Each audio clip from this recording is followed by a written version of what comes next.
Do you ever lie awake at night, replaying a version of yourself you're ashamed of? That quiet voice of regret can be relentless. It visits in whispers. How could I have done that? Why wasn't I stronger? And sometimes it screams when we least expect it. But I want you to know, feeling regret doesn't make you broken. It makes you human. So what if instead of punishing that old version of you, you tried to understand them with compassion instead of judgment? What if the part of you that made mistakes wasn't trying to ruin your life, but trying to survive it? What if that younger you didn't need to be punished, but simply understood? So many of us carry the weight of old choices without realizing we were operating from pain, fear, or programming we didn't even know we had. What if healing begins the moment we stop shaming who we were in the past because that version of you was just trying to persevere? And maybe, just maybe, their strength is the very reason you now have the chance to rise, heal, and create a life that feels true to you. So many people walk through life silently burdened by unspoken regret, shame, or guilt about who we used to be. Sometimes it lives as a cringe at old memories, avoiding certain people, or feeling undeserving of happiness. Sometimes it's a deep unease around others who knew us back then, or it looks like self-sabotage, turning down love, joy, or opportunities because we secretly or subconsciously believe we don't deserve them. But here's the truth: you are judging an old version of yourself through the lens of awareness of who you are today, forgetting that past versions of you didn't have access to the same tools, insights, or self-regulation. And that's not fair to the person you used to be. But here's the thing: your brain was literally wired to help you survive back then. Neuroscience shows us that the brain doesn't care about thriving in the moment. It only cares about protecting you. Those patterns you developed weren't weaknesses, they were survival codes. And the game-changing part is this: once you understand how your brain was working for you, you can begin to rewire it to work with you. Neuroscience has a name for this evolution: neuroplasticity, the ability of the brain to reshape itself based on new experiences, relationships, and choices. According to research from Dr. Norman Deutsch and in his book, The Brain That Changes Itself, your patterns, emotional responses, and even moral development aren't static. You literally become someone new through awareness and intention. That means the version of you who yelled, shut down, ran away, or made choices you regret, that wasn't the final draft. It was an unfinished chapter. That version of you was literally wired differently than the one watching this video today.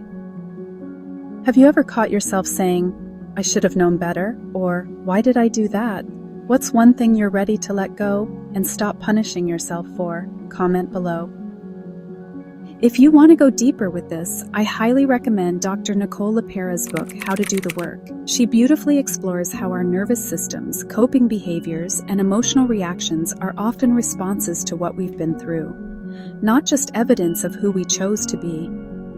Her work helps make sense of the patterns we inherited, the pain we internalized, and how healing begins when we meet ourselves with compassion instead of blame.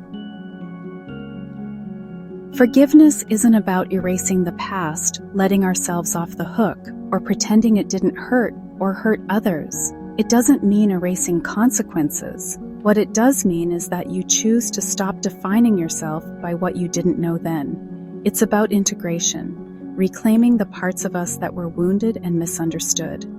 You gather the lesson, release the shame, and make space for something more whole. Dr. Brené Brown's research on shame shows that compassion is the antidote to toxic self-blame. Shame keeps us stuck. Compassion moves us forward. According to Dr. Brené Brown, shame is the intensely painful feeling or experience of believing that we are flawed and therefore unworthy of love and belonging. And the antidote to that kind of shame is empathy. When we refuse to forgive ourselves, we get stuck in an identity that says, "I am what I did." But healing whispers back, "You are who you're becoming." Sometimes we carry stories that no longer belong to us, stories whispered in childhood, when we were too young to fight back, too innocent to question, and too dependent to walk away. We mistake survival strategies for flaws, and we carry guilt for things we never had the power to change. In my own healing, I've realized something simple but profound. I didn't fail, I adapted, and now I'm awakening. And here's the thing, self-forgiveness is not a one-time declaration. It's a daily practice, a quiet returning, a remembering that even the version of you that struggled the most was still seeking safety and love, still breathing, still hoping, holding on to some thread of kindness, compassion, understanding, and especially love. Love that many of us never fully received in our most tender years, when we needed it the most. When all we craved was to be seen, held, or simply met with the warm gaze of presence. Drop a heart in the comments for those still holding space for that kind of healing. Let's talk about the way you speak to yourself. Self-talk isn't just woo-woo, it's psychological conditioning. Research from Dr. Kristin Neff shows that people who practice self-compassion are more resilient, less anxious, and better equipped to take responsibility without spiraling into self-hate. Begin shifting your inner language from harsh judgment to gentle empathy. This isn't about pretending or sugarcoating, it's about telling yourself the truth, but in a way that's rooted in kindness. So let's start shifting the narrative. Try these gentle reframes. Instead of "I ruined everything," try "that version of me was doing the best they could with what they knew." Instead of "I should have known better," try "now that I do know better, I can show up differently with what I currently know." Instead of "I was a mess," try "I was hurting, and pain speaks in ways I didn't yet know how to translate or manage." These aren't excuses, they're context, and context creates compassion. Psychologists suggest that this kind of reframing encourages what's known as a growth mindset, a belief that change is possible, that healing is not only allowed, but natural. Try this with me. Rewrite one old inner criticism in the comments, something you used to say that hurt, and now give it a kinder voice. This is how you begin to reclaiming the voice within and watch your story transform. Before we dive in, I want to invite you to grab a journal or even just a piece of paper. If writing feels intimidating, think of it instead as a conversation with your soul, not about getting it right, but about letting something tender and true flow out. Journaling can be one of the most healing and transformative practices you can do for self-awareness and emotional well-being because it slows down the swirl of thoughts in your head and gives them a safe place to land. And from there, new clarity and healing can begin. Pause with me. Take a breath. Soften your jaw. Place your hand over your heart and feel your own warmth. That heartbeat? It's been with you through it all. Even the versions of you that you've tried to forget. What version of yourself are you still punishing today? Can you sit with them now and whisper, "I see your pain, I understand why you did what you did, and I forgive you"?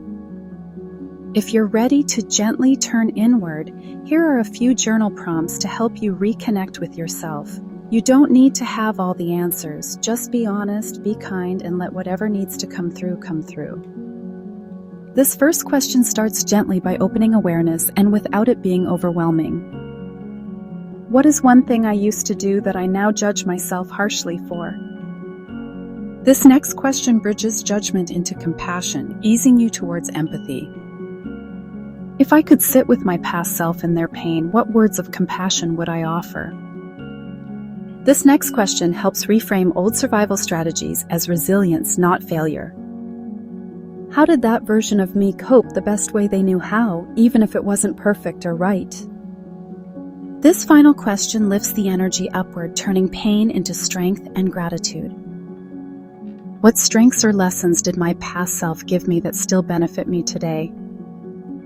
Journaling opens the door to awareness, and when you're ready to take it a step further, you might find yourself writing not just about your past, but directly to your past self. Because sometimes healing doesn't come from analyzing the story, but from finally giving that younger you the words they've been longing to hear.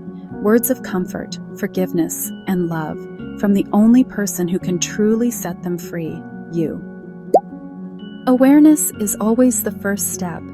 When you can clearly see the patterns and stories you've carried, you open the door to understanding. From awareness comes compassion, the ability to hold your past self gently, without judgment, and honor the ways they tried to keep you safe. With compassion, you can begin reframing, shifting the meaning of those experiences, not as proof of your limitations, but as evidence of your strength and growth. And it's through this reframing that empowerment emerges, giving you the freedom to choose differently, to create a new narrative, and to step into the life you're ready to live. Sometimes the hardest part of healing isn't letting go of the people who hurt us. It's forgiving ourselves for the ways we carried that pain. We forget that our younger selves were doing the best they could with the tools they had. All this time, they have been waiting for us to come back and finally say, I see you, I understand you, I love you. And if you're open to it, take a moment to write a short letter to your past self, not to fix anything, not to relive the pain, but simply to offer the understanding, compassion, and love you didn't know how to give yourself back then. Let it be a gentle reminder. You were doing the best you could with what you knew, and that younger version of you, they've been waiting for your kindness all along.